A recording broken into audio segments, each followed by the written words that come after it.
And it's springtime in the Italian garden, which is located behind the temple on the round pond.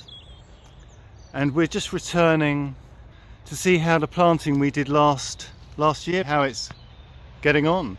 All this planting is in the informal woodland borders of the Italian garden. So it's all woodland herbaceous plants, some quite unusual plants here. You can see this lovely Brunnera, which is Brunnera Jack Frost. Lovely little plant. Great ground cover plant, lovely silver mottled leaves, which you can see. And soon these individual plants will just be one mass ground cover, just cover all of this ground. So it's a fantastic plant. Well, you can see the lilies coming up, just a promise of what's in store for summer. And there's more of the Brunnera. Another one of my all-time favourites is this Epimedium Warliens. Stunning little plant. There it is, nodding about in the wind. Again, another great ground cover plant. Really, really good. And again, it will end up just covering this whole area. But that'll take for all these plants to start doing what they do best, and that's ground cover. It'll take maybe a couple more years.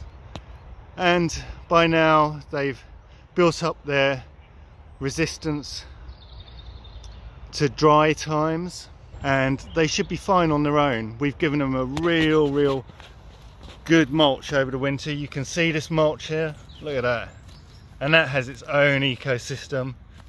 There we go, nice deep mulch, nice and moist underneath, just what the plants want to keep them cool and to keep them hydrated, which is what we should all learn in summertime.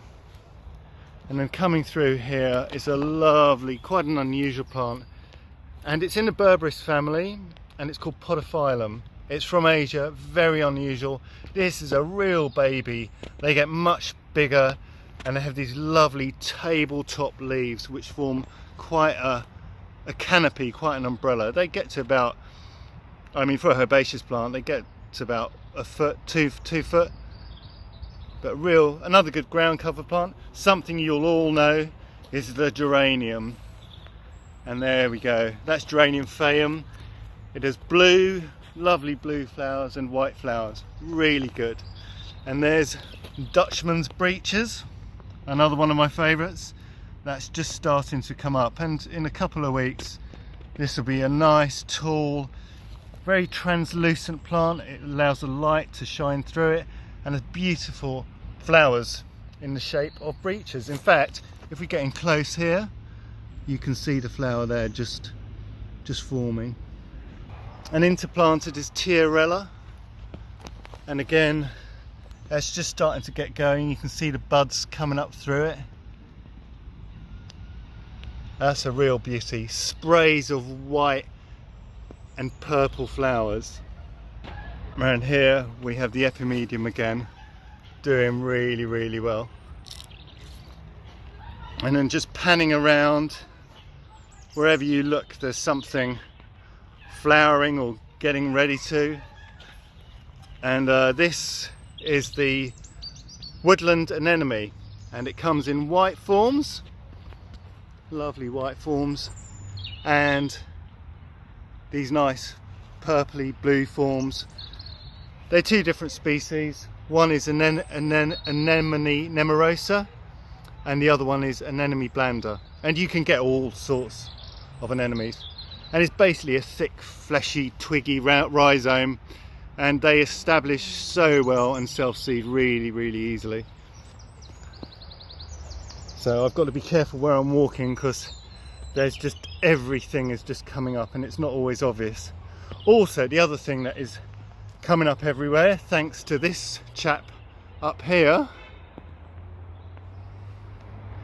is sycamore seedlings. There they are.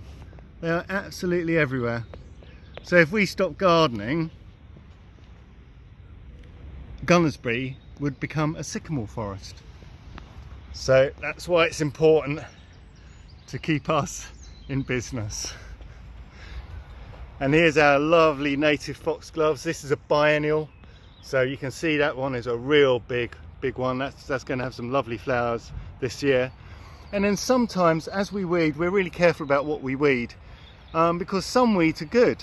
And here's a great example, kind of nestled in, using the foxgloves as camouflage, is the teasel, which is fantastic for wildlife, really important for birds like finches, and you can tell it by these little knobbly spikes on its leaves.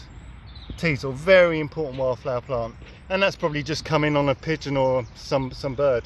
And then we have, this isn't really a woodlander, but this beautiful highly centered shrub called corallina, and we just let that do what it wants to do. And then there we are again, more of the lovely anemones. Beautiful, you know, and the moss. Oh, it's just everything. My favourite time of year, especially after such a difficult year for everyone. It's so good to see the promise of hope for a new year. And then as we come through here, we've got these beautiful little scillas, and these are related to the hyacinth. Tiny little things is a bulb, and they will just self-seed and divide. Wonderful plant. And there's a lovely view of the round pond with the glorious Amalanca. And I hope to be back very soon.